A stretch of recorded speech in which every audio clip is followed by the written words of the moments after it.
Então, nós vamos iniciar mais uma noite do nosso seminário de formação permanente, que atualmente está sendo uma atividade em conjunto com o intercâmbio, porque nós estamos utilizando esse momento de isolamento social da forma menos isolada possível, tentando fazer um intercâmbio e conseguindo fazer com colegas que moram em outras cidades, até em outros países. Nós já tivemos aqui o Oscar Zac a semana passada, e hoje nós estamos tendo o prazer de receber, diretamente de Santa Catarina, sem sair de casa, o nosso colega Luiz Francisco Camargo, que é membro da EBP, a ANP, atualmente faz parte do Conselho Nacional,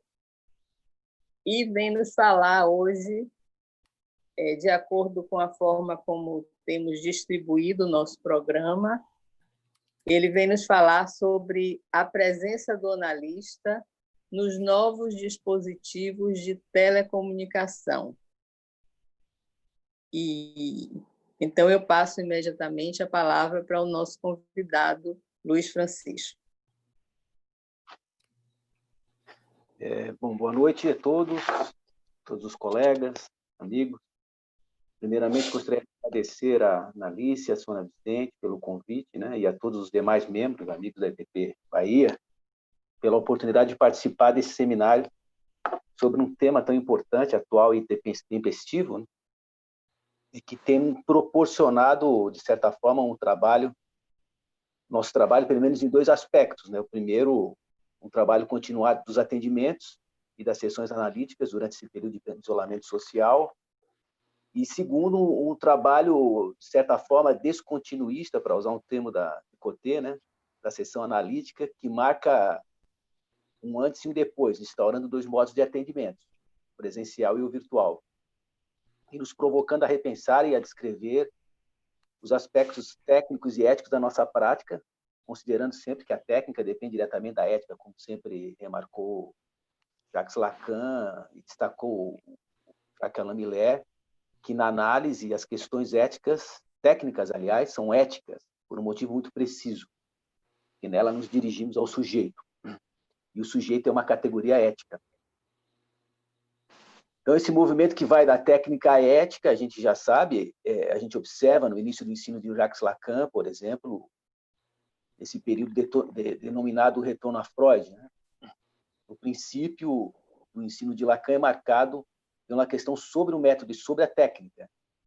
Tanto que os dois primeiros seminários, né, são denominados os escritos técnicos de Freud, e o segundo, o eu, na teoria de Freud e na técnica da psicanálise. Somente alguns anos mais tarde que Lacan vai dedicar um seminário sobre a ética. Então, essa é uma primeira questão que eu gostaria de trazer, né, sobre os atendimentos online, sobre a presença do analista nos dispositivos de telecomunicações, por meio de uma técnica. Então, as sessões online, que são continuações de análise já em curso, né, foram análises que vinham sendo conduzidas e passaram à modalidade online, e há também as análises que começaram já na modalidade online. Então, a gente se perguntaria se haveria uma diferença no manejo da transferência, no acolhimento, e, inclusive, em relação à regra fundamental, o estabelecimento das associações livres e a introdução do inconsciente nessa modalidade.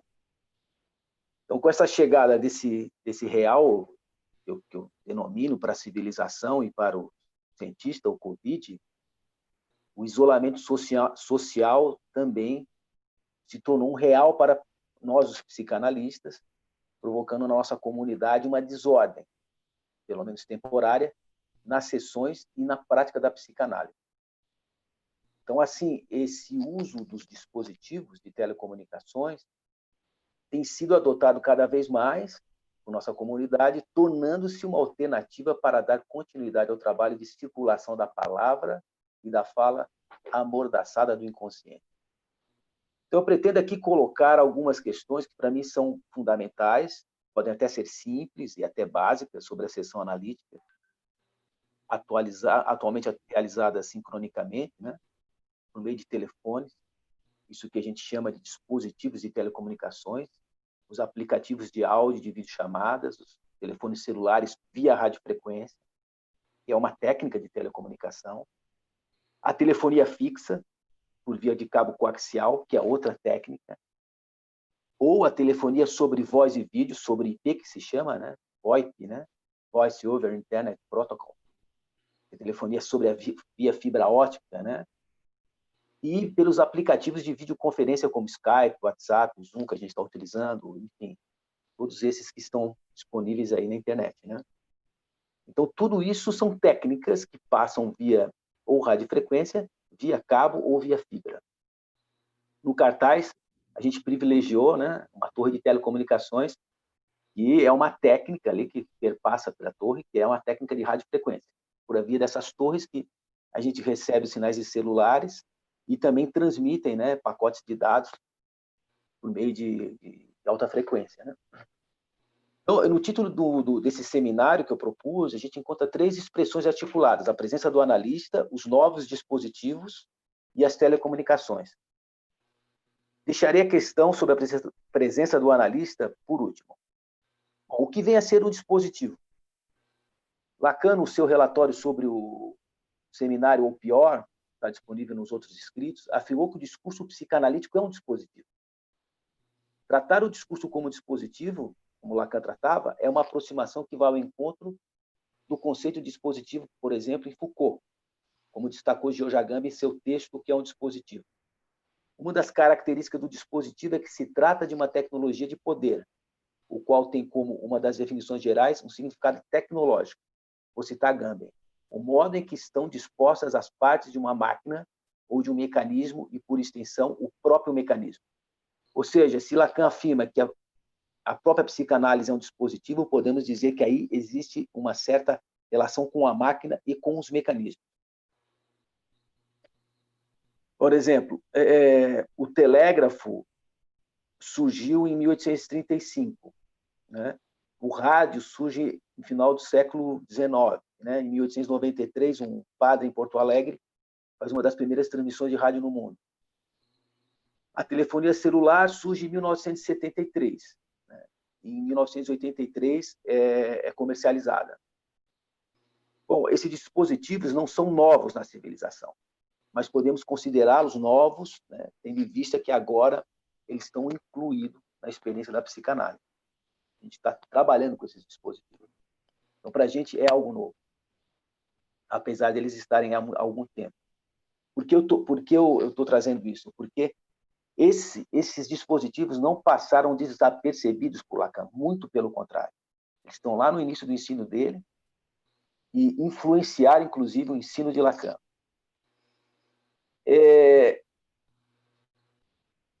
Há um livro do Marshall, uma expressão de Marshall e do Marshall McLuhan, e do Kent Fiore, que se chama O Meio é a Mensagem, né?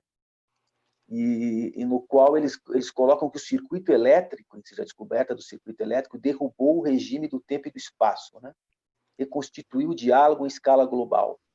Isso é uma citação. Sua mensagem é a mudança total, pondo fim ao paroquialismo psíquico, social, econômico e político. Nada poderia estar mais distante do espírito da nova tecnologia que um lugar para cada coisa e cada coisa em seu lugar. Ou seja, esses dispositivos eles mexem no tempo e no espaço. Eles nos fazem estar próximos, né, e estarem conectados no mesmo tempo. Então, isso, eles sugerem que isso muda a nossa percepção psíquica. As mídias, os aplicativos atuais de áudio e videochamadas, por exemplo, são extensões de alguma faculdade humana, seja psíquica ou física. É no sentido da primeira faculdade, a psíquica, que McLuhan e Fiore defendem que o meio é a mensagem. O meio analógico digital das telecomunicações são extensões da faculdade psíquica da linguagem humana. Ou seja, há toda uma linguagem artificial por onde veicula a comunicação humana. Assim como a roda e um sapato, por exemplo, são uma extensão do pé, um aparelho fotográfico e uma tela de smartphone são uma extensão do olho, ou a roupa como uma extensão da pele. Ou, por exemplo, a membrana dos auscultadores, os fones de ouvido, é uma extensão do ouvido, bem como, para eles, os circuitos elétricos são uma extensão do sistema nervoso central. Tanto que a biologia molecular hoje, né, e a neurologia, ela tem toda uma influência da teoria da informação dos anos 50. Isto é, a escrita, por exemplo, o surgimento da escrita, é uma tecnologia. É um dispositivo que modificou a orientação da percepção sensorial dos seres humanos, do escutar para olhar. Eles diziam que, antigamente, essa frase, né, é preciso ver para crer, seria é preciso ouvir para crer, eles diziam, né? Haja vista que o surgimento da escrita passou a ser é preciso ler, é preciso ver para crer. Então, essa articulação entre o saber e o poder está engendrada nas tecnologias de engenharia, telecomunicações, e foi o tema de uma conferência de Lacan durante o seu seminário, o Eu na Teoria de Freud na Técnica da Psicanálise. Se chama um capítulo que tem nesse seminário que se chama Psicanálise Cibernética. Naquela ocasião, havia uma grande influência dos trabalhos do Norbert Wiener, publicado em 1950, intitulado Cibernética e Sociedade. E destaca-se nesse trabalho do Norbert que as suas previsões sobre, por exemplo, o impacto da tecnologia da informação na sociedade, sobretudo com o advento dos microfones, naquela ocasião, da telefonia e da transmissão das informações via cabos e via radiofrequência, né? Se chamava naquele tempo, por exemplo, de cibernética, hoje a gente chama de telecomunicações, que inclui diferentes tipos de tecnologias, como eu citei anteriormente, né? Bom, desde aquela época em que Lacan proferiu essa conferência, a discussão sempre recaía sobre a linguagem das máquinas como suporte e até mesmo como um protótipo da linguagem humana. O que estava em pauta naquela época era a lógica combinatória que era realizada pelas portas lógicas dos circuitos. Por isso que Lacan tem nessa conferência, tem toda uma discussão, né, um desenvolvimento de uma questão sobre o que é uma porta. Não sei se vocês se lembram disso, mas ele desenvolve um conceito que é uma porta é aquilo que se abre e fecha, e tem a ver com a presença e com a ausência. E então a pauta daquela época era a lógica combinatória, né? A lógica significante de que Lacan que a lógica combinatória, na verdade, a combinação dos signos, dos signos, né, dos significantes, realizada pelas portas lógicas dos circuitos, as teorias dos jogos, a teoria dos grafos, que serviam de base para os estudos sobre as redes de informações e telecomunicações. É incrível para mim como Lacan estava atento para tudo isso. O seu seminário sobre a carta roubada é totalmente imbuído desse espírito, onde encontramos as redes de sobredeterminação psíquica, as redes 1, 3 e depois a rede quaternária, né? Os ômegas, alfas, betas, né? E sigma. O seu grafo do desejo, por exemplo, nada mais é do que um circuito da análise, onde circulam os significantes e os diversos lugares do sujeito, demonstrando o percurso, né, do significante dos objetos na experiência da psicanálise.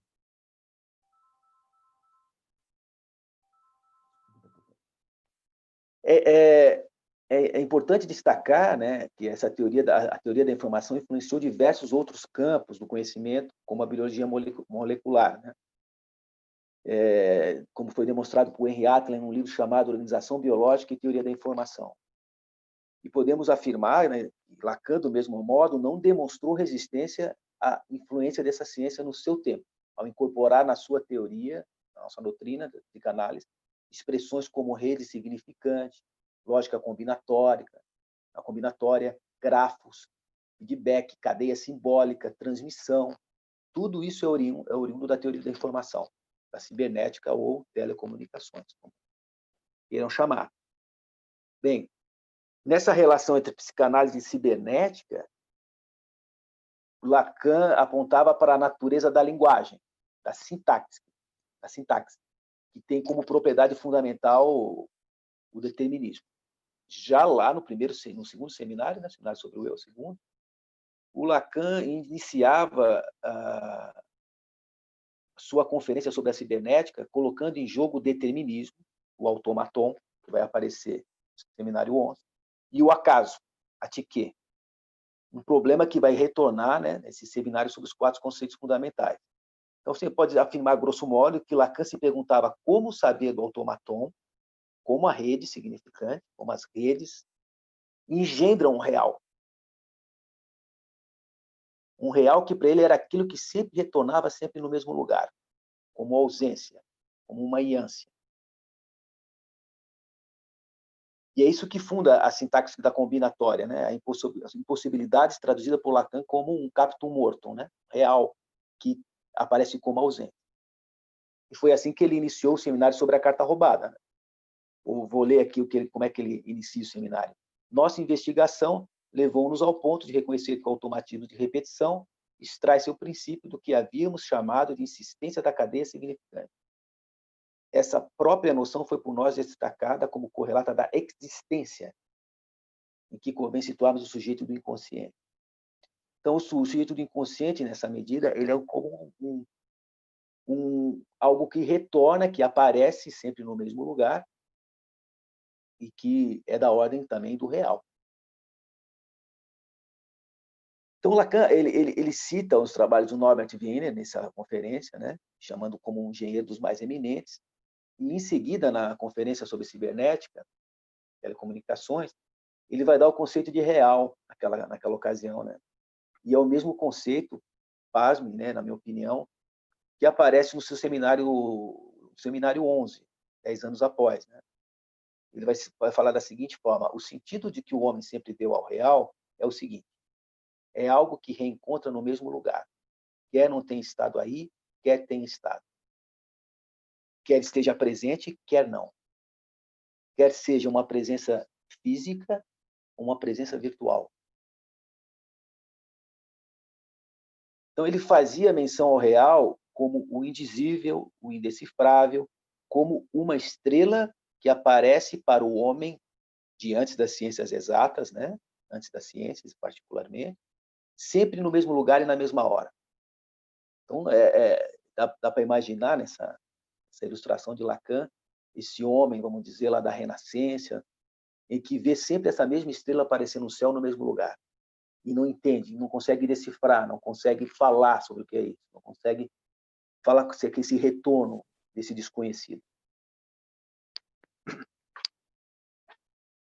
Então foi quando o homem, diz Lacan, pensou que a natureza era um grande relógio, um sistema pelo qual o real retornava sempre no mesmo lugar, e surge definitivamente as ciências exatas.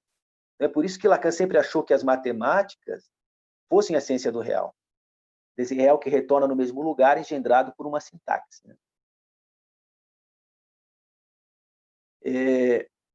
Ou por uma lógica combinatória fundada na noção de presença e de ausência, representada na eletrônica digital, por exemplo, pela lógica binária do 1 e 0. Então, foi a partir disso que Lacan fez do jogo do Fordá, lá na Carta Roubada, não sei se vocês se lembram, o jogo do neto do Freud, né? Um jogo de presença e ausência, um jogo simbólico a partir de uma lógica binária. O 0 representava a ausência e o 1 a presença.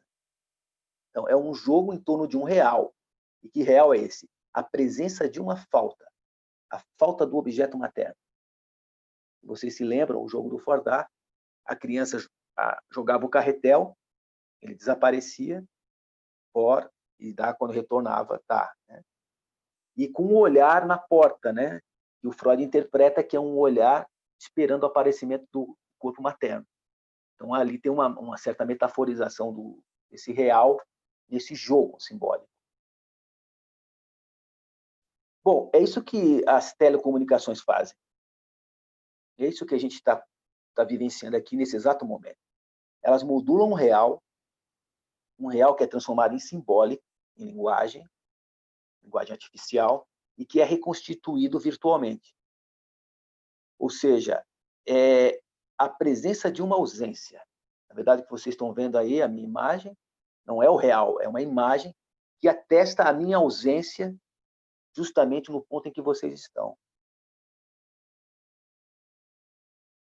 E esse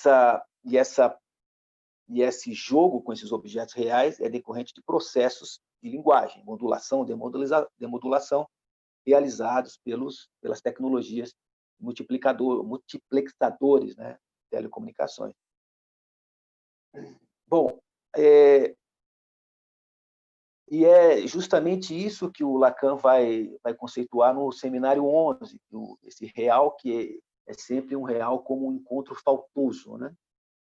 O que a gente encontra na cadeia simbólica, na verdade, é a presença de uma falta, né?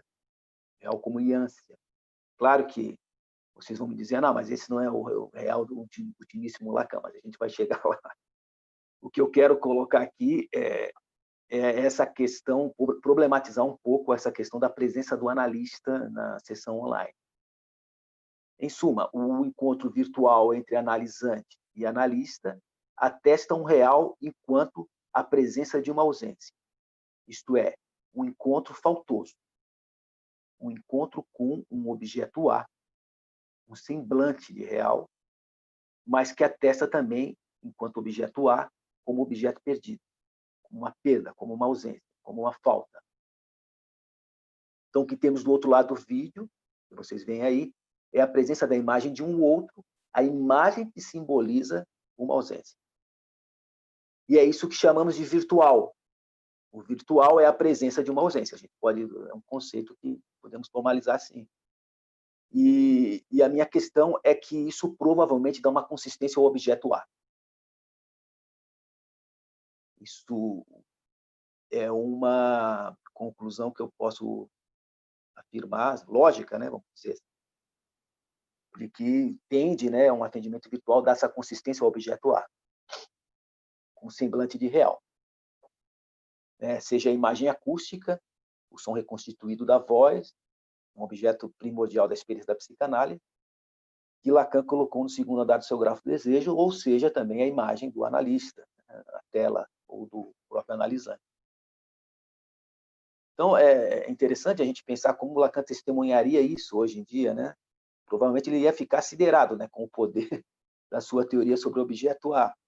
Já vista que os meios de transmissão, esses sistemas de telecomunicações, são meios por onde circulam dois objetos de duas pulsões primordialmente lacanianas, o olhar e a voz.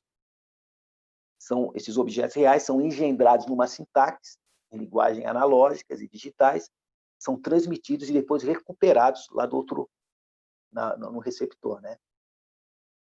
Então, o que temos do outro lado da linha é um objeto recuperado. E não seria isso, na verdade, um semblante do real, um objeto A? É uma questão que eu deixo para vocês a gente discutir.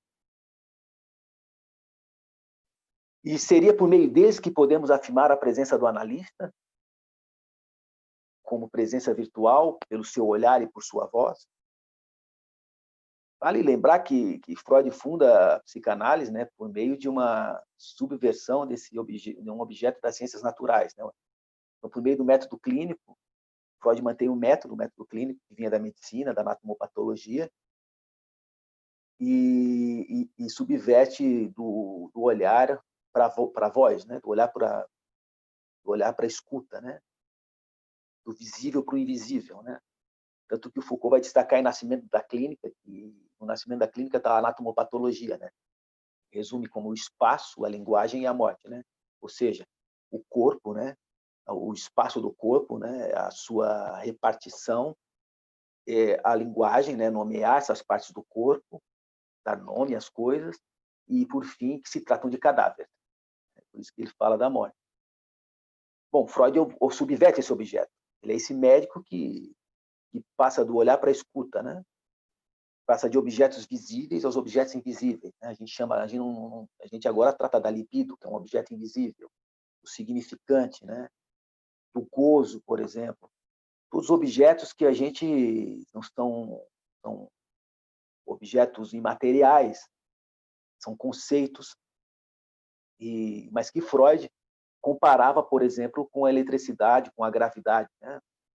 Então, Freud achava que a psicanálise poderia ser chamada de uma ciência natural, como a física. porque a física também trata de objetos invisíveis. A gravidade a gente não vê, a força, né? A eletricidade também, a gente conhece seus fenômenos, né? A gente vê a luz, tudo, mas a eletricidade em si é invisível, né?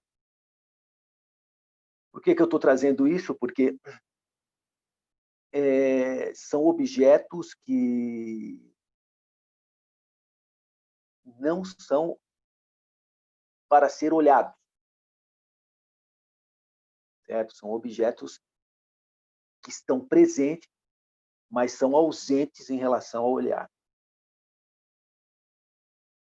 E o divã, de certa forma, é esse dispositivo que a gente usa para tirar de cena, né, para isolar o olhar da experiência da psicanálise, para privilegiar a voz. O Lacan coloca no segundo andar do grafo, né? O divã é essa estratégia, né, para facilitar o isolamento do objeto voz e tirar de cena o objeto olhar. O que é muito surpreendente para mim, não sei se para vocês podem opinar sobre isso, é que tem alguma coisa em Freud espetacular, porque havia um desejo em Freud, não foi analisado, obviamente, de não se identificar ao lugar do mestre, né? Essa dificuldade dele de hipnotizar, essa dificuldade dele de seduzir, que o leva em direção à psicanálise, né? Que leva essa subversão do objeto da medicina, do olhar para a voz, né? Que leva a essa posição que a gente chama a posição do analista. É justamente por ele recusar esse lugar do mestre, recusar o olhar, recusar o hipnotismo, que ele funda a psicanálise. Bom, nesse sentido, a gente isola o olhar e também é uma questão, o objeto olhar, aquilo que a gente isola o objeto voz e é a nossa questão sobre os atendimentos online. Tem uma questão que é se a gente faz com o vídeo ligado, com o vídeo desligado, se essa voz, né, é recomposta ao outro extremo, né, é suficiente para afirmar que há a presença do analista.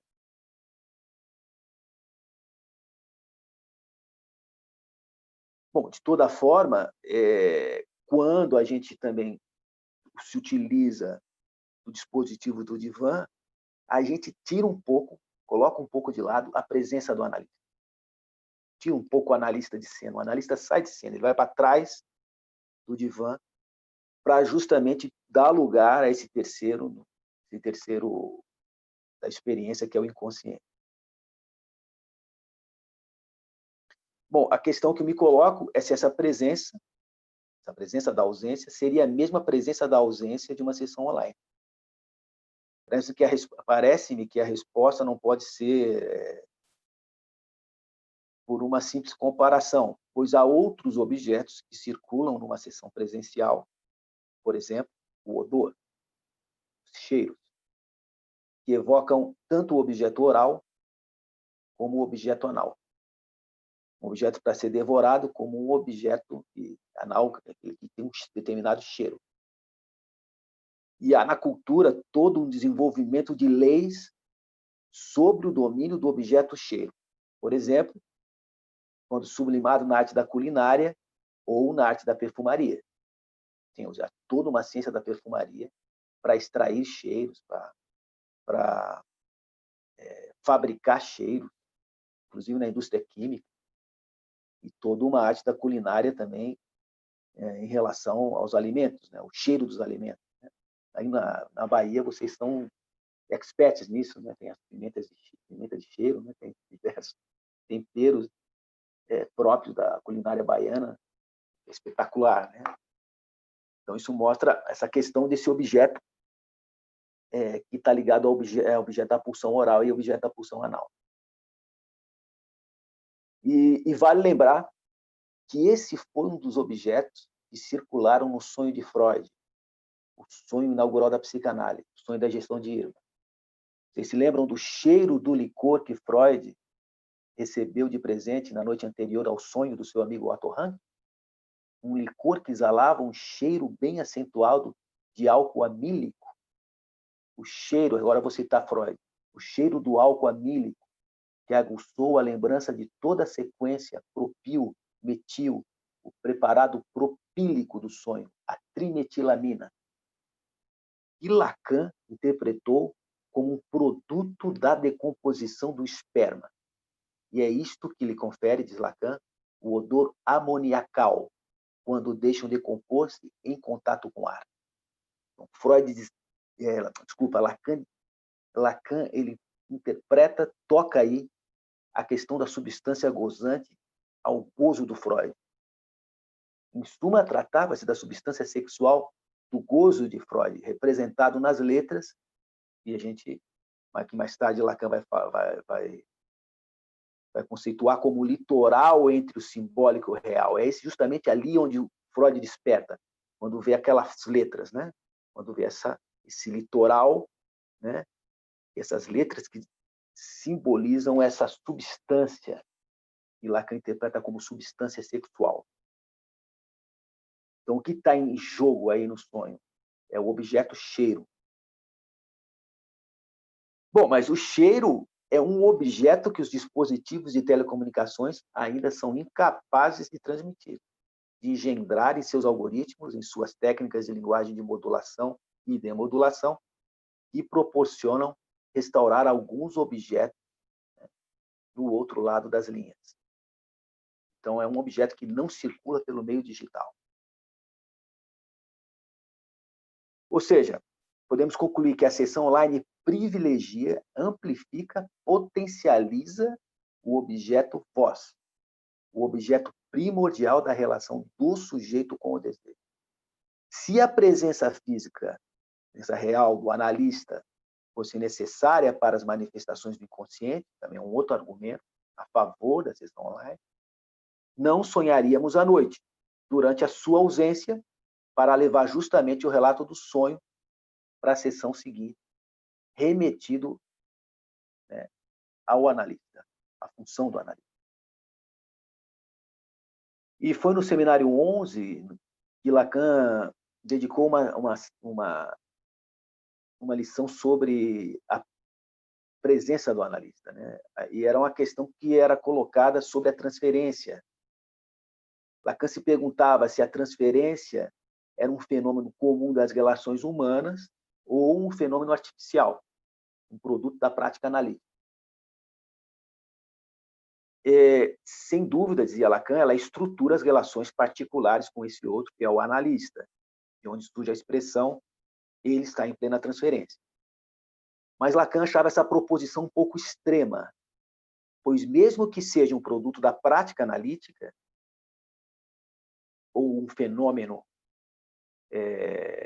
que se passa nas relações humanas, seria preciso, fora dela, possibilidades, fora da prática analítica, possibilidades presentes no sujeito de manutenção do fenômeno da transferência.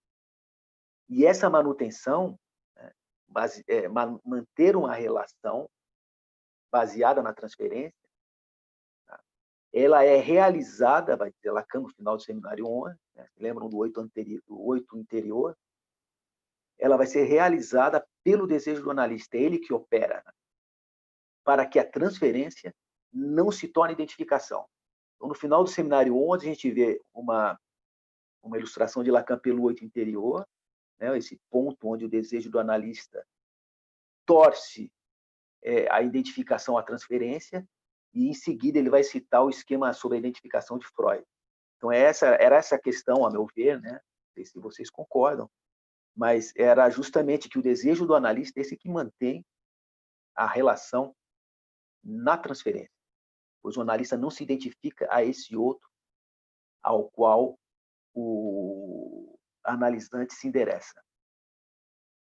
Então, nesse sentido, para que uma sessão online possa ser considerada uma sessão analítica, é necessário não só a transferência, mas o desejo do analista para que dissolva essas identificações do sujeito. Bom, por que eu estou trazendo essa questão? Porque vai parecer uma questão que já está em Freud, que é uma questão que eu vou trazer aqui para a gente discutir. Ele vai dizer no texto a dinâmica da transferência, uma frase enigmática, uma afirmação enigmática. É inegável que o controle dos fenômenos de transferência oferece as maiores dificuldades para o psicanalista. Mas não esqueçamos que são justamente elas que nos prestam o inestimável serviço de tornar manifestas e atuais as moções amorosas, ocultas e esquecidas dos pacientes.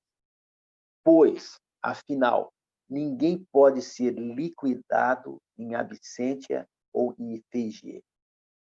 Em outras palavras, a liquidação da transferência depende da presença. Ela não pode ser realizada na ausência ou por meio de uma imagem ou estátua do analista, né? Uma imagem em efígie, né? Ou uma estátua, né? Ou também na ausência, né? Por exemplo, por escrito, né? Você remeter as suas associações, mandar por carta para o analista, né?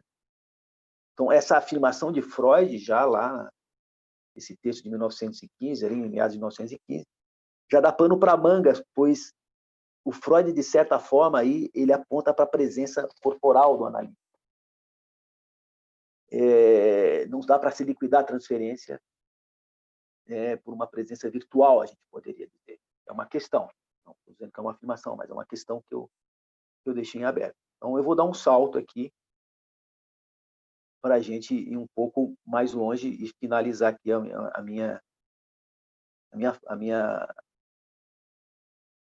minha fala, né? O Lacan, ele inventou um outro conceito, né? A gente conhece, que inclui o conceito de sujeito, que se chama o parletre, ou falacer. No primeiro ensino de Lacan, a gente tinha o sujeito, separado da substância gozante, corpo, por meio da teoria do objeto A, com objetos das pulsões parciais, objetos destacáveis do corpo, né? As peças soltas, as famosas peças soltas.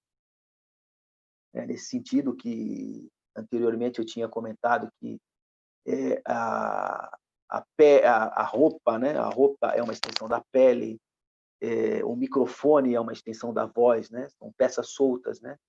São objetos que você pode fazer circular, né? Como peças soltas, né? Então, você pode fazer a voz circular pelas redes digitais, a imagem, né? Mas, no entanto, esse conceito de sujeito dificultou entendermos um pouco a problemática do gozo, né? O modo de satisfação da pulsão, o modo de cada um se satisfazer da pulsão sexual, né? O gozo. Haja vista que o objeto, né, na teoria das pulsões, é um artefato quase dispensável na montagem da pulsão, no circuito pulsional. A pulsão contorna o objeto. E, na verdade, ela se satisfaz no próprio corpo, né? Na própria borda, né? É um retorno ao próprio corpo. Então, é nesse sentido, a meu ver, que o Lacan introduz o conceito de parletre. Não se trata da substituição do conceito de sujeito, mas de sua inclusão. Tanto que o Lacan vai falar que o parletre, né, o fala-ser, é o sujeito mais a substância gozante. E daí para frente, né, lá do Seminário 20, o Lacan passa a insistir sobre o corpo, sobre um modo de gozo que se concretiza, que se realiza no corpo próprio. Então, obviamente, é uma dedução lógica, né, da própria desmontagem da pulsão freudiana, né? A pulsão se satisfaz, né, no próprio corpo, não no objeto. Por isso que esses sites pornográficos vendem são tão acessados, né? Então, mostra ali que não é lá que está a satisfação. Ela se realiza no retorno do corpo. Bom, e nesse sentido eu vou citar aqui, para finalizar, né, em direção ao final, um trecho, né, do curso do Ultimíssimo Lacan, do Jacques Alain Miller, né? Então, essa fórmula de Lacan, né, ele vai dizer na página 64 do Seminário 23, sintoma, a fórmula é: o falacer adora seu corpo. Lacan insiste, gira em torno dessa propriedade do corpo. Não se tem um corpo, escreveu ele. Encontramos alhures que esse ter não passa de uma crença. Crença de ter seu corpo como um objeto disponível. É mais para o lado do ter do que do ser que se coloca um corpo. E esse um corpo, diz Lacan, aproximadamente, pois ele não usa esse vocábulo, é a única consistência do falacer. Eis que, com uma frase, ele reduz todos os reflexos oscilantes desse depósito, que é o outro maiúsculo, ou um corpo com uma única consistência. Segundo entendemos, isso é o que o ser humano deve trazer em análise.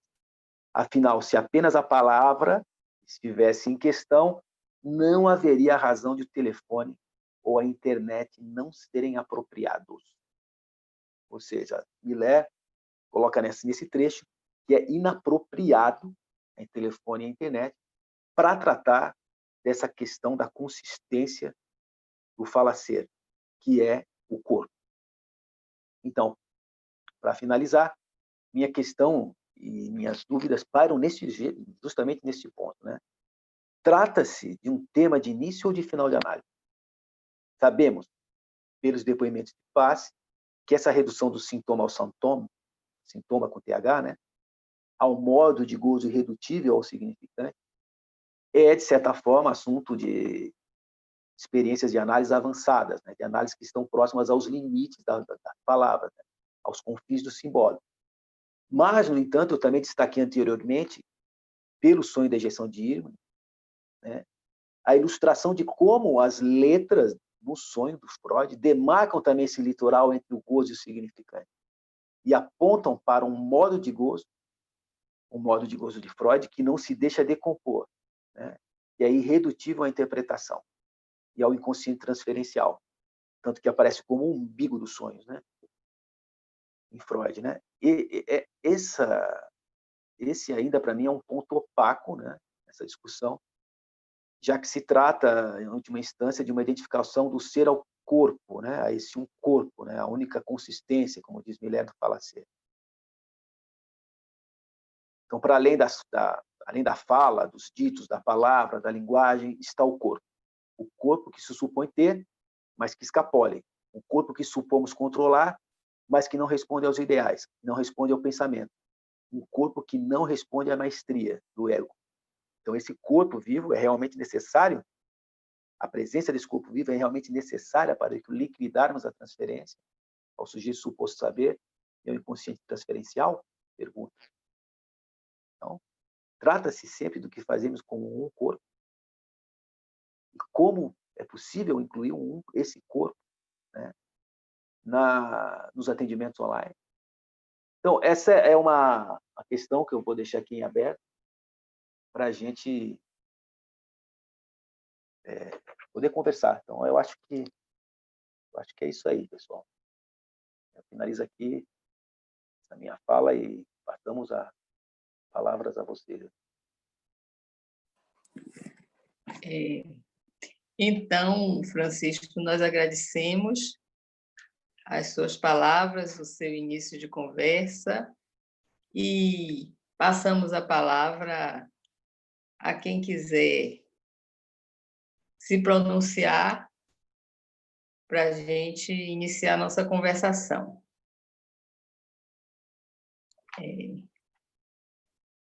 Já apareceu aqui no chat que uma observação, um elogio à sua exposição de Cristina Goulart, achou muito rica. E foi muito rica em tecnologia, inclusive, que é algo que a gente está aprendendo a cada dia nesse período. Sim.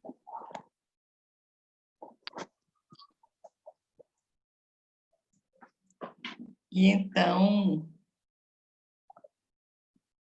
vamos iniciar.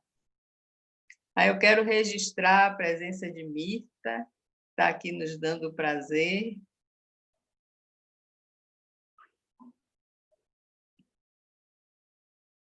Quem? Mirta. Ah, Mirta. Oi, Mirta. Boa noite, Mirta.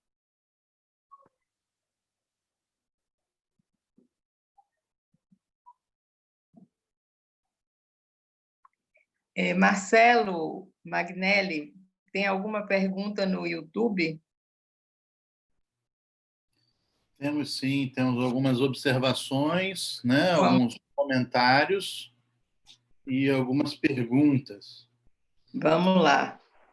lá, então, vamos à conversação. Tânia também levantou a mão agora. Começa por Tânia? Posso falar? Vocês que Pode. decidem. Pode. Chico, Pode. muito obrigado. Muito bom. O percurso que você fez sobre as máquinas, né? O meio é a mensagem. Agora, eu me interessei, Chico, especialmente quando você diz que, se eu entendi bem, né? Se eu acompanhei, que o discurso é um dispositivo.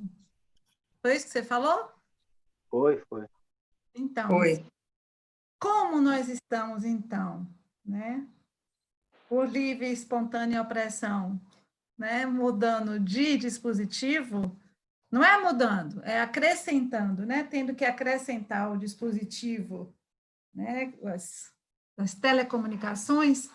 Você pensaria comigo que estamos mudando de discurso? O que que muda? Analítico, você diz? Sim, sim. Eu não diria mudando, mas talvez assim uma variação, né? O dispositivo mudou, né? Então, a relação com o discurso, com o laço, porque o laço implica a relação com o corpo, né? Sim.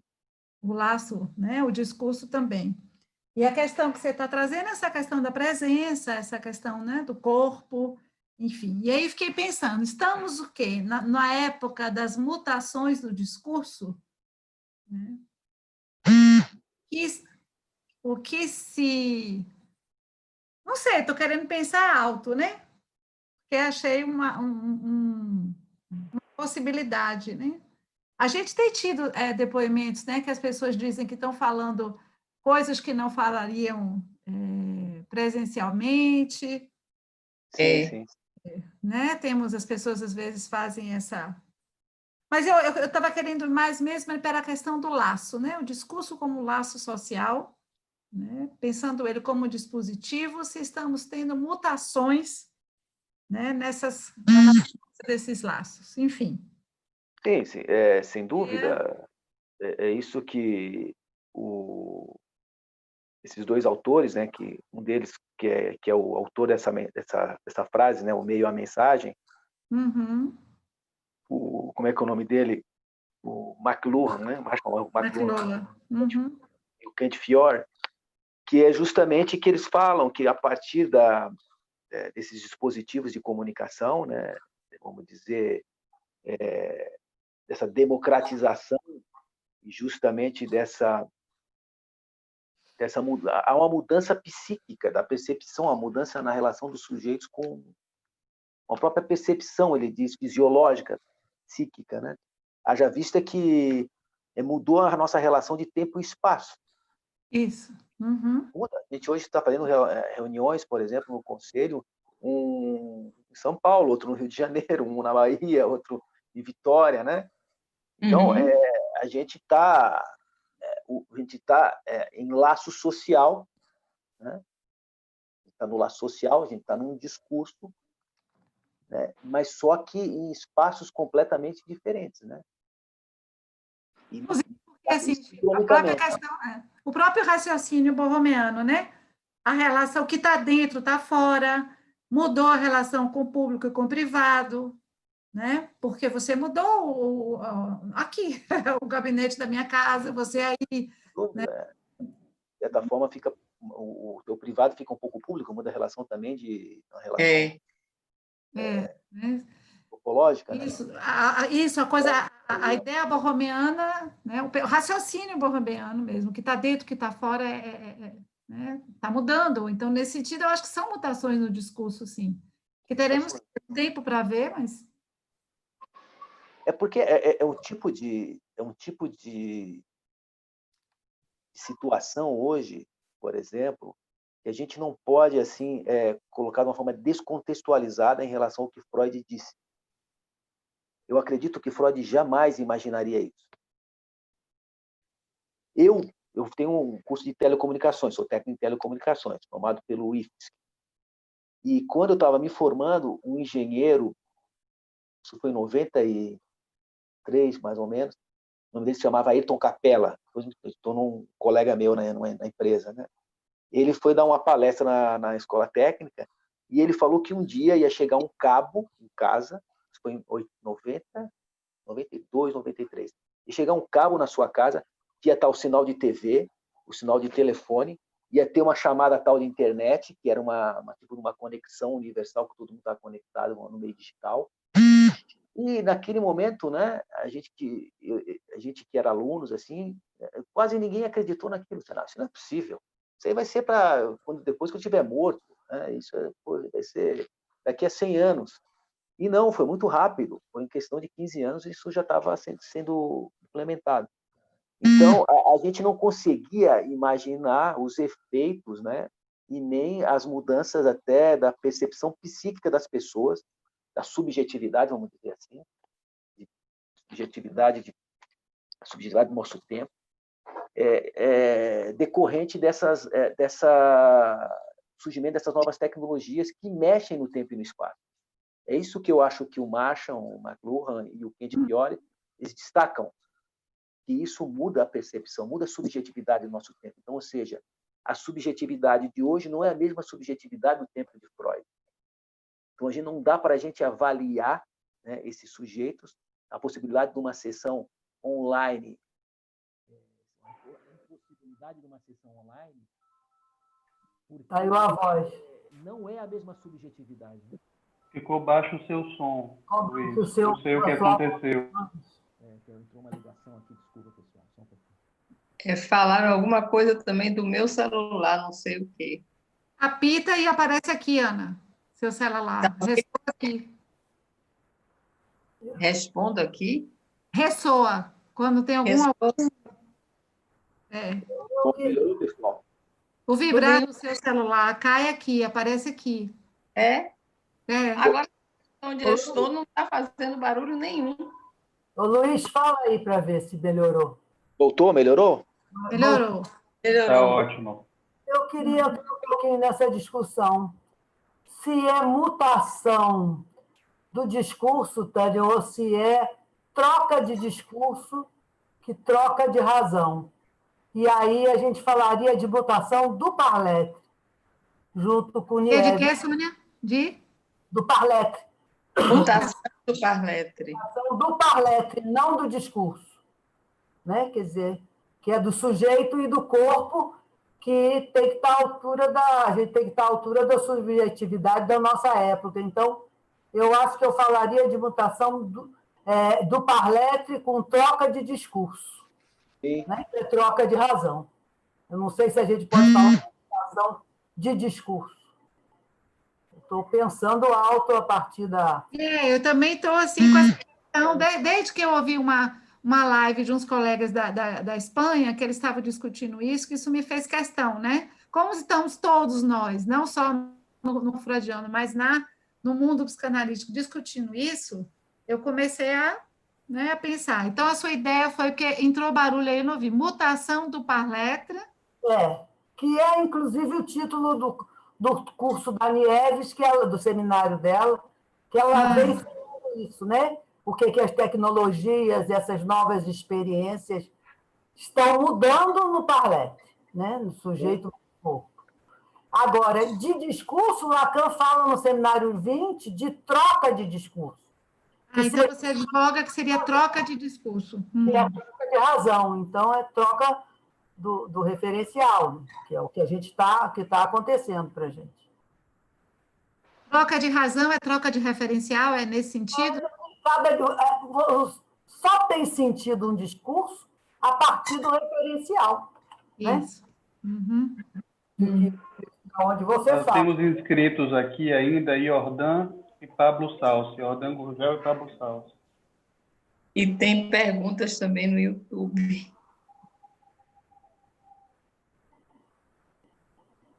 Pode falar, Jordan.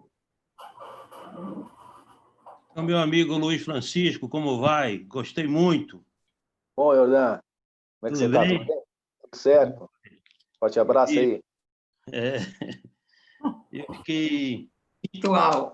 Eu fiquei pensando aqui nas coisas que você falou, muito interessante, trazendo coisas novas, como a questão da presença relacionando com o cheiro, etc.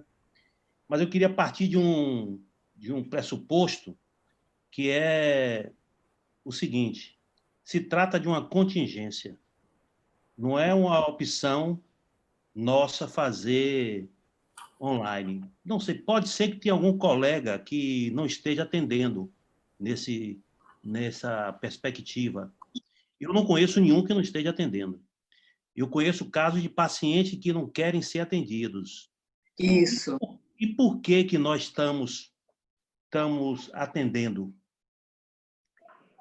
Eu acho que é para cuidar da transferência. Um dos motivos principal é isso.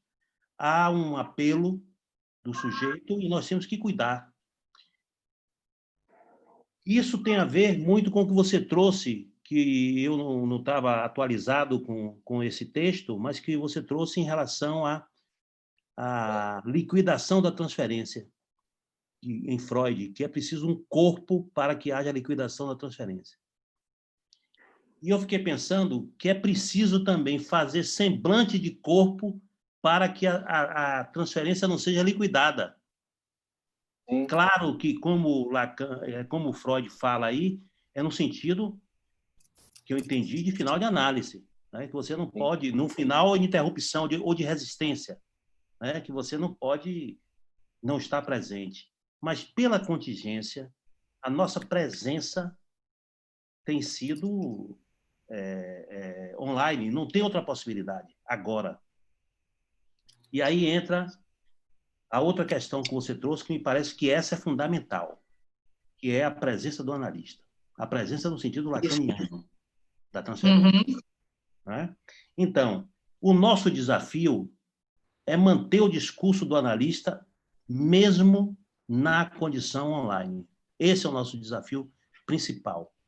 Então, se nós pensamos que o sujeito, que o corpo é constituído através da imagem e que a voz é corporal, nós temos dois objetos aí que corporifica a presença do analista, mesmo virtual. Agora, por outro lado, se pensamos que a presença do analista não é só o corpo, mas é o ato, então nós podemos dizer que há presença do analista se há um ato do analista nesse tipo de dispositivo.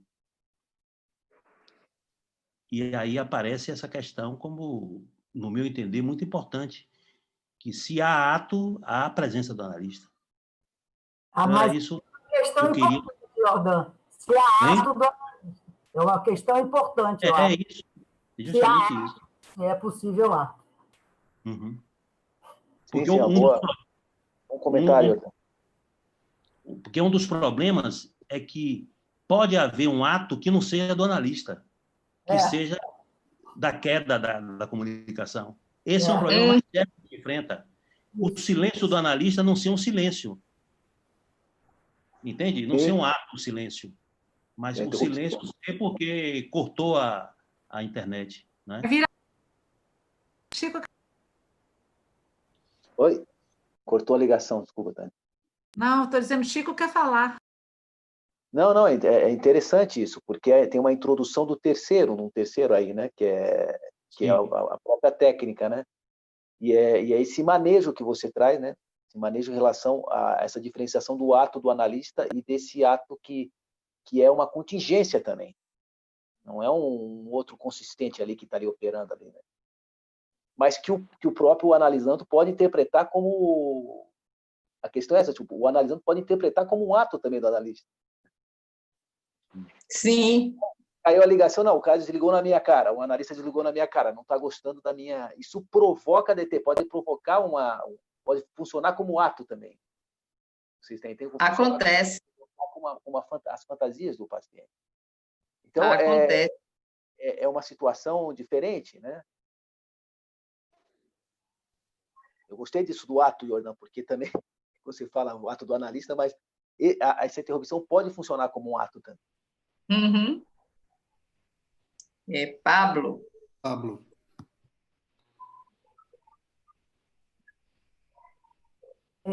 Tira, quem é que é? Rogério?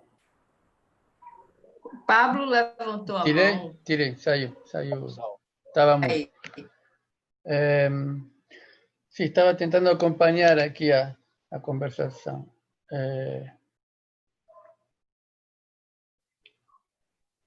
Sim, muitas coisas que Luiz trouxe. Eu fiquei com a questão da técnica, um pouco como a bússola, o dispositivo e a extensão, apontando ao corpo vivo como presença. A questão da extensão me remitiu à extensão, tanto quando a gente fala da extensão, é a extensão da intenção, até onde com as extensões do corpo consegue se sustentar algo do corpo vivo, a presença e o efeito ato. Talvez só na experiência mesmo testemunhos de quem vai passando por essa experiência possa nos ensinar algo, me parece, né? Mas o Luiz articulou bem como possível nos tempos de hoje, né? Nessa via.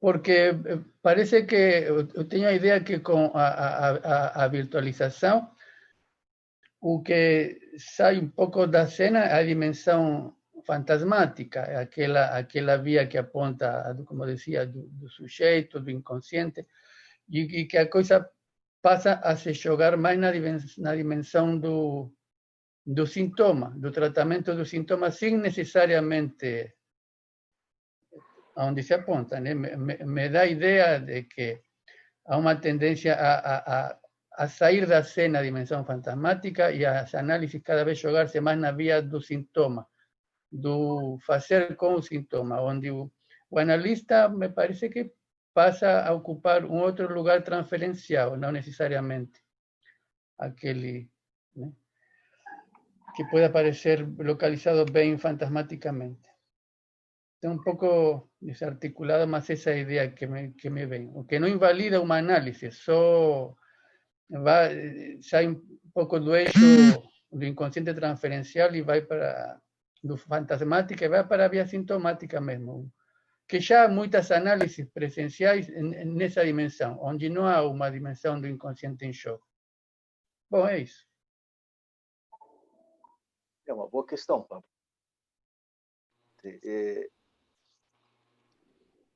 Sobre o inconsciente, eu não sei, eu pensava um pouco ao contrário, né? que há uma dimensão que se privilegia justamente é a dimensão simbólica, justamente pela ausência, né, do corpo, né? Mas pode ser uma via também. Sim, eu imagino que a função fantasmática disso, ou simbólica, será verificar, mas o que eu estou falando justamente é as análises que apontam a se fazer um corpo, a sentir um corpo.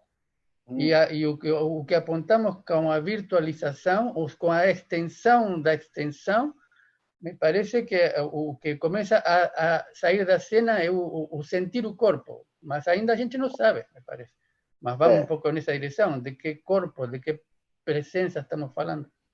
Como que mudou a regra de jogo.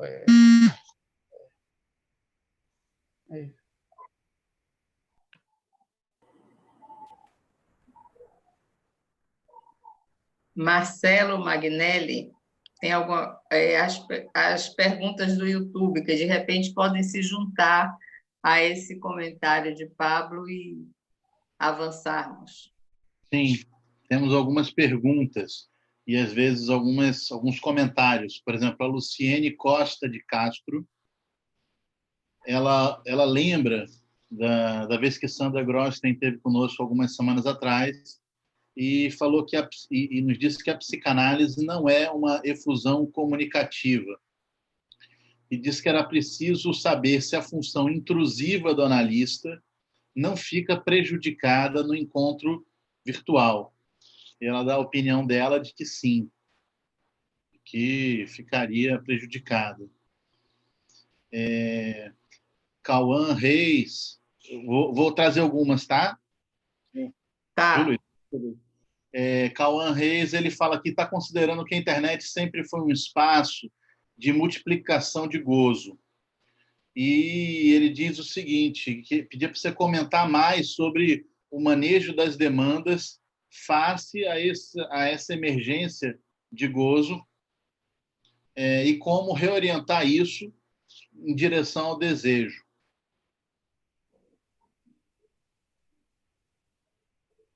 Deixa eu ver.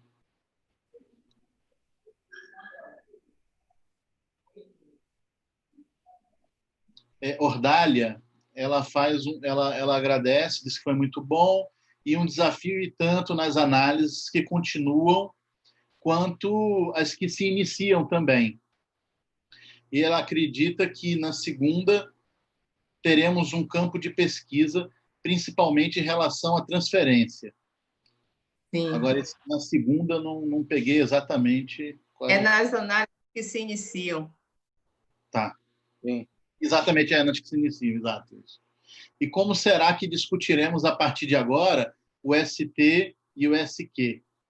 Queria te ouvir, né, se possível, sobre isso. E disse que algo que a psicose ordinária nos provocou também esse estudo. Pergunta de Ordália dá um seminário inteiro. O SQ e o S... O SQ e o SQ. Ah, tá.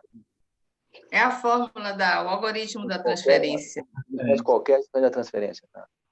Isso. Acho que tá bom. Bom, em relação a essa questão sobre a internet como lugar de gozo, né? É interessante, porque Lacan destacava também que a análise pode ser um lugar de gozo. O sujeito pode ir para a análise para gozar, o gozo do sentido, ele chamava, né? O gozo da interpretação, o gozo da blá, blá, blá. Que o gozo está presente de qualquer forma. A questão é como separar justamente desejo e gozo, né? Que é o que opera na transferência, né? E isso vai em direção a, eu acho que isso é possível no atendimento online, né? Eu não vejo problema nessa questão. Agora, realmente, o que eu trouxe em relação ao divã é o que o Freud traz em relação ao gozo do olhar. Freud fala lá sobre o início do tratamento que justamente o divã ele é bom para aquelas pessoas que têm um gozo no olhar, né? Os voyeuristas que ele diz, né? A pulsão do olhar. Freud fala. Então é fazer o sujeito sair dessa modalidade de gozo, ficar preso a esse olhar do analista, né? E ele fala disso como uma frustração, né? Um trabalho que, como a gente diz, sempre que o trabalho de um analítico ele passa sempre numa certa renúncia do gozo. Então ele diz que isso é uma das funções do divã. Então, claro que essa pergunta aqui depende de como o sujeito goza, né? Qual os modos de gozo desse sujeito.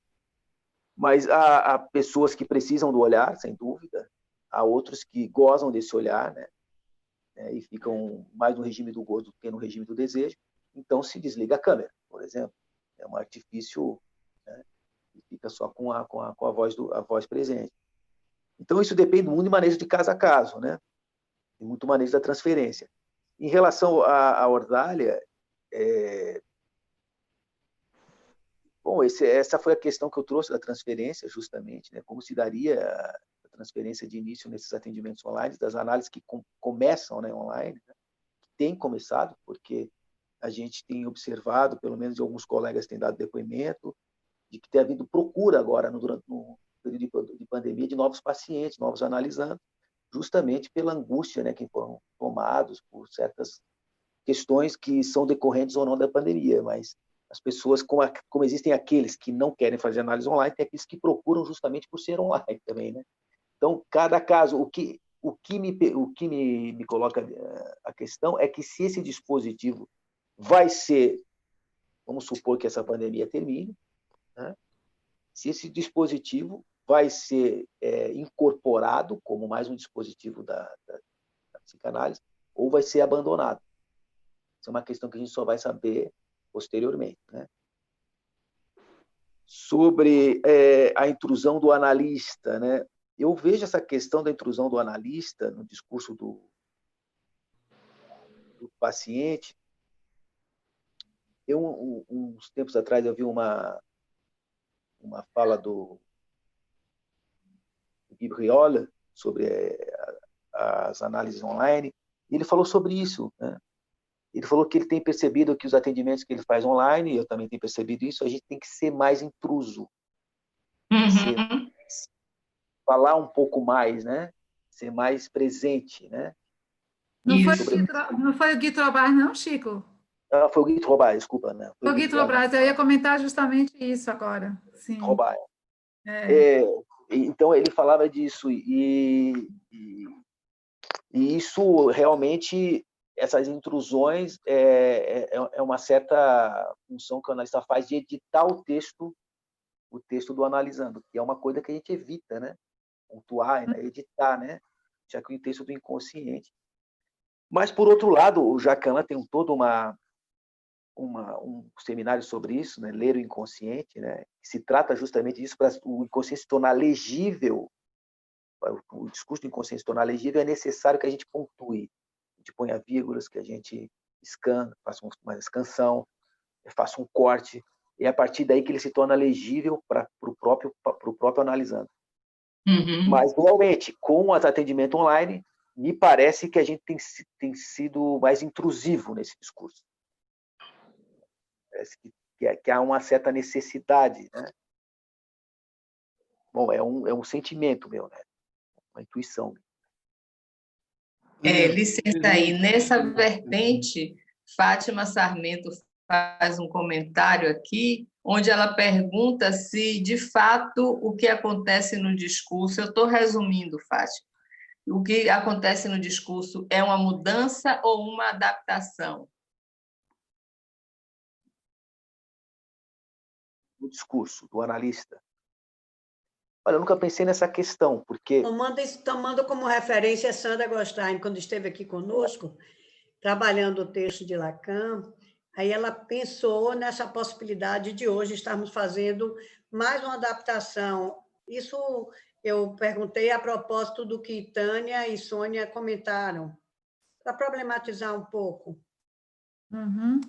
Sim, Fátima, eu vejo isso um pouco a partir de Lacan, o que o Lacan ele fala no seminário 2 sobre a cibernética, que ele fica um pouco assim impressionado, né? É que o que circula nos meios de transmissão, eles não estão preocupados com o discurso, com a estrutura do discurso, com as posições do discurso. Não há uma mudança no discurso, né? Por exemplo, você pode veicular uma palavra de um pastor, um discurso de um mestre, no meio de transmissão.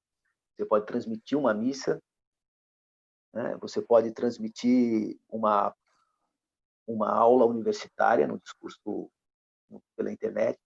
A estrutura em si do discurso, eu acho, não muda, porque o que está em jogo nas redes é justamente veicular o objeto e restaurar ele na sua forma, como ele entrou, ele tem que sair, vamos dizer. O voz. Eles não estão preocupados se está circulando o chinês, o japonês, o inglês, o francês, o português, ou o discurso do analista. O Lacan atentava para isso, né? Que se trata puramente de sintaxe, de uma sintaxe onde circulam os objetos, onde circula uma linguagem, que não há modificação da linguagem, que a máquina não faz essa edição. Então, eu acho que é possível veicular o discurso do analista pelos meios de transmissão, assim como é possível dar uma aula universitária. Essa é a minha... Por exemplo, é o que eu sinto, né, nesse debate, né? Rogério, tem alguma coisa? Nós temos a inscrição aqui de Tânia Abreu, que levantou a mãozinha. Na verdade, eu ia fazer um comentário que o Chico já trouxe, que foi uma conversa do Salamone com o Guitrobras, exatamente trazendo esse ponto de que estamos mais cansados. Ele levanta a hipótese, se estamos mais cansados, né, no atendimento online, justamente porque temos que falar mais, fazer sessões maiores, confirmar para o paciente, estamos aqui, né? Então, a pergunta, né, você está aí, né, e que Está me ouvindo? Está me ouvindo, né? Terminamos fazendo sessões mais longas, mas ele trouxe duas coisas também que me parecem interessantes para o nosso debate. Uma é que uma das manifestações digamos assim, a pandemia está para todos, né? Ela é geral. O que seria singular, que nos permitiria manter a singularidade, é justamente através do desejo do analista estudar o caso a caso, mesmo nas sessões online. Quer dizer, para alguns, o WhatsApp, para outros, WhatsApp com imagem, sem imagem, Skype, né? Zoom. Então, isso aí seria alguns pacientes que não quiseram, né, dar continuidade, ou novos que pedem, ser analisado no caso a caso, ou seja, que a gente não passe assim numa solução de continuidade, né, para os atendimentos online, mas que o desejo do analista permita, né, ver até onde aquele tratamento pode chegar com atendimento online. E ele aí traz um exemplo que é muito interessante, essa questão do gozo, que alguém fez a pergunta. Ele traz o exemplo de um paciente que disse a ele que a voz dele era muito linda, muito bonita, e que depois das sessões online confessa, digamos assim, ou fala que ele foi escolhido pela voz. Então, ele diz, aí é gozo. Então, a sessão precisa ser cortada. Esse gozo precisa ser cortado, né? Precisa se dar um tratamento a isso, né? Um dos exemplos clínicos que ele traz, eu achei muito interessante, né? Porque ele diz, bom, então, nesse caso, a sessão passa a ser mais curta e eu a falar menos, né? Então, aí há uma manifestação, através de uma sessão online, do gozo, como alguém comentou aí. Acho que foi uma pergunta, né, o Cauã? Era esse comentário que ia falar. O que Freud fala, a sessão se passa na privação do gozo. Uhum, exatamente. Foi freudiano nesse comentário. Marcelo Magnelli. Vejamos aqui. Mais aqui no YouTube, né? Isso. A Jaqueline Moura Coelho fala, boa noite, Francisco, muito boa a sua explanação. Acho inegável que haja análise, alguma análise. A questão, me parece, se situa mais acerca dos limites do que das possibilidades. Talvez o que ela fala é mais do que seria o limite de uma análise, né, online do que das possibilidades. Não sei se você pensa algo a respeito disso. A Jussara Duarte disse que pensa que o ato implica um real. Como pensar o real em jogo no virtual?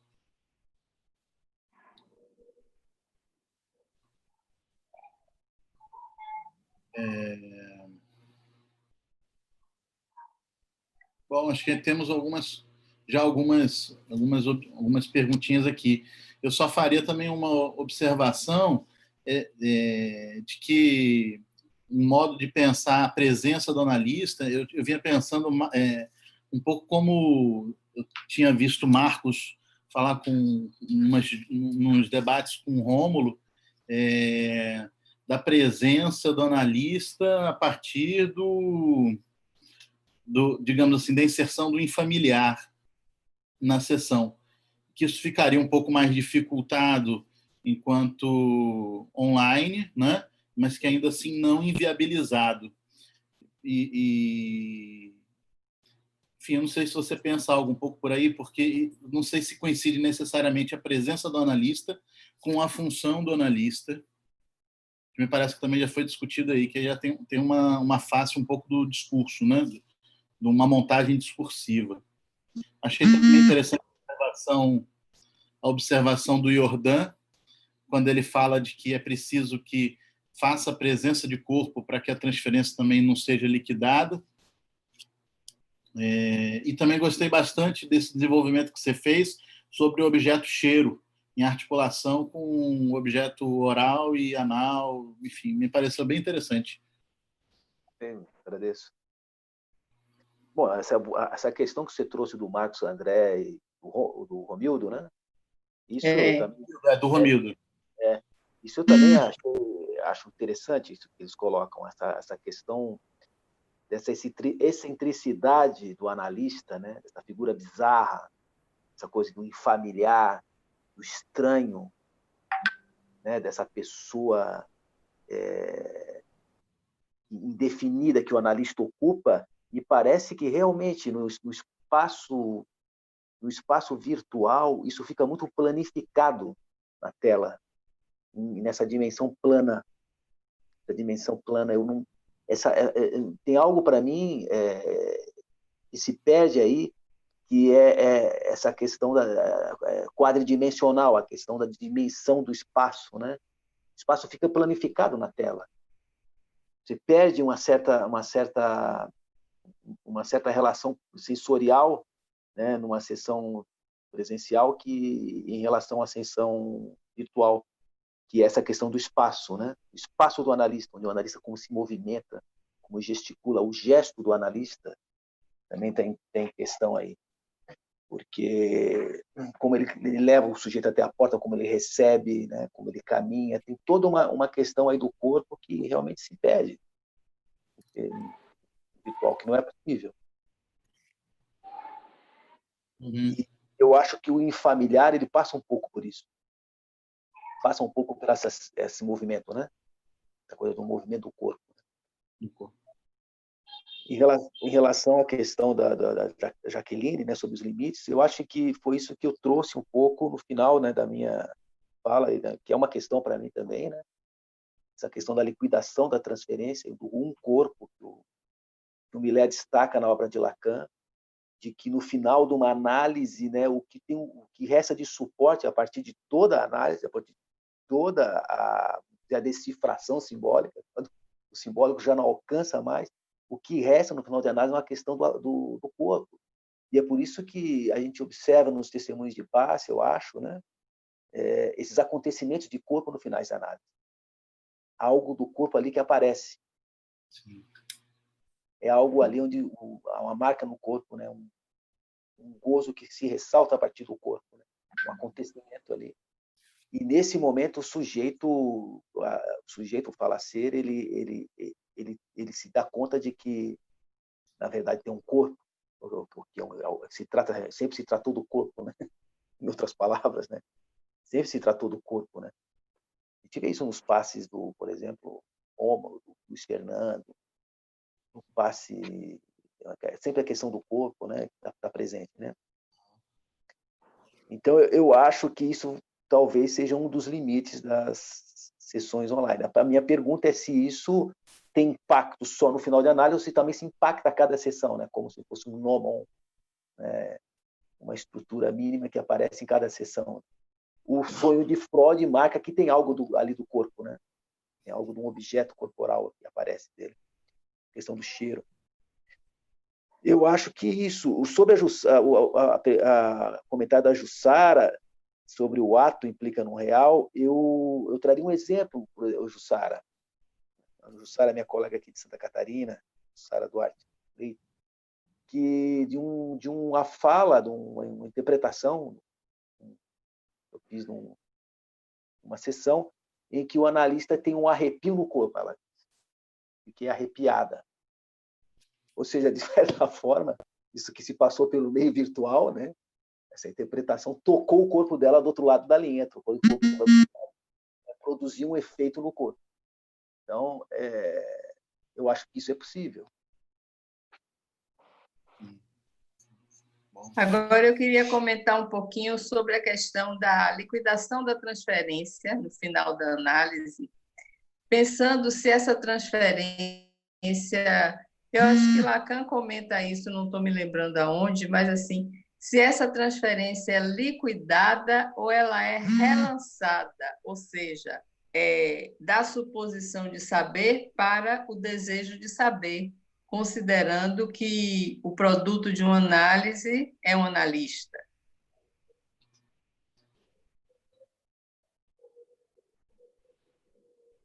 Um analista da sua própria experiência. Sim. Legal.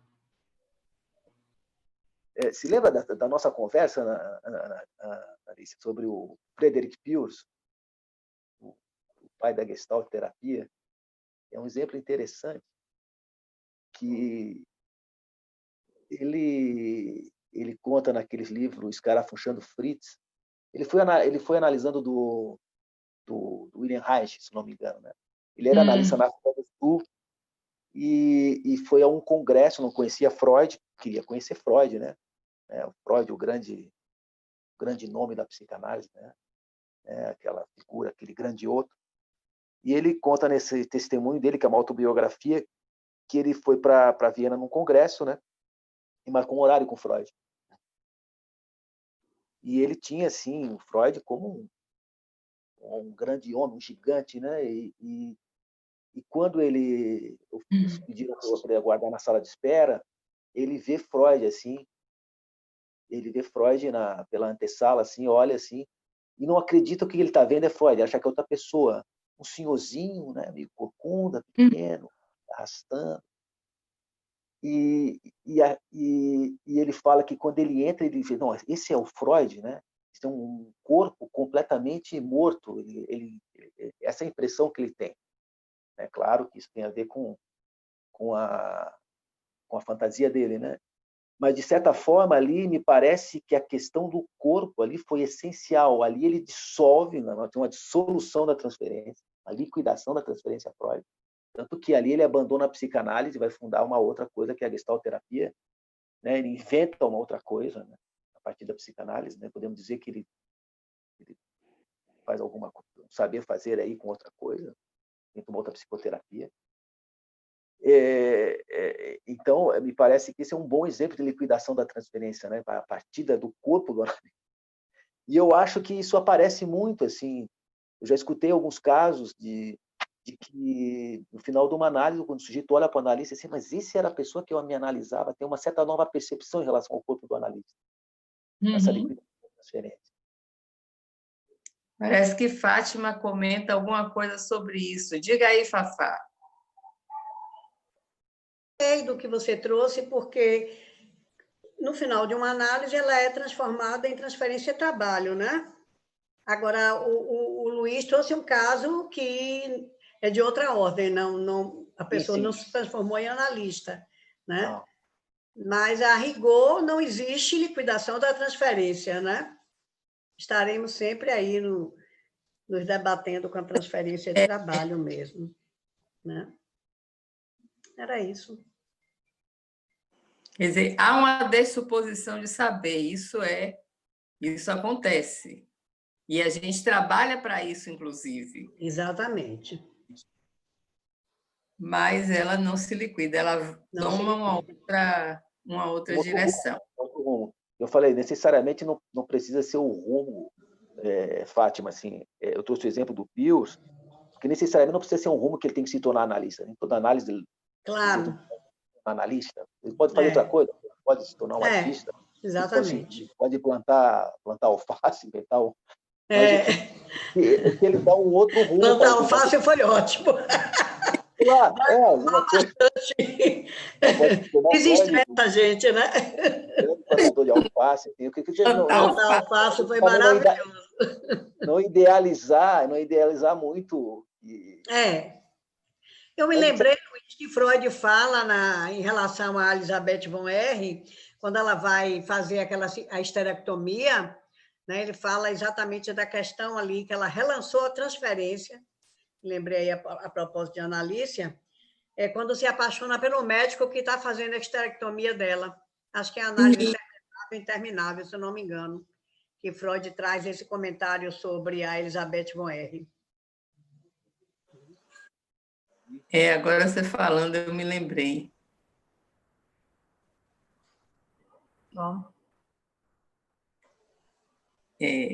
Rogério, tem alguma inscrição? Não, estamos sem inscrição agora. porque nós já estamos no horário, né? Então, sempre acontece de que a gente não consegue dar conta de todas as perguntas, mas é importante que fique sempre um resto para nos fazer produzir, continuar produzindo, não é, Chico? Sim. Então, a gente agradece, né, em nome da Seção Bahia, a sua participação, a oportunidade dessa conversa, de saber que você é um técnico, além de analista. Isso facilita, né, junta as duas coisas, faz um ponto de convergência. E então, quem quiser falar assim, dá um alô para Chico, dá uma despedida e deixo também para você a palavra final. Bom, mais uma vez eu agradeço aí o convite, né? A oportunidade de a gente trabalhar junto, né? De certa forma, isso também, essas novas tecnologias diminuíram, né, a distância entre a gente, né? O trabalho, né? A gente está possibilitando trabalhar com outras pessoas juntos. Seria mais difícil presencialmente. Então, eu creio que isso é um ponto positivo. E é isso aí, eu agradeço a todos vocês, né, o carinho que eu tenho pelo pessoal da Bahia aí, amigos, colegas, e pode contar comigo aí quando precisar com o trabalho aí. De novo, muito obrigado. Um abraço, Chico. Obrigado. Obrigado, Um abraço. Dan. Obrigado. Abraço, obrigado. Obrigada.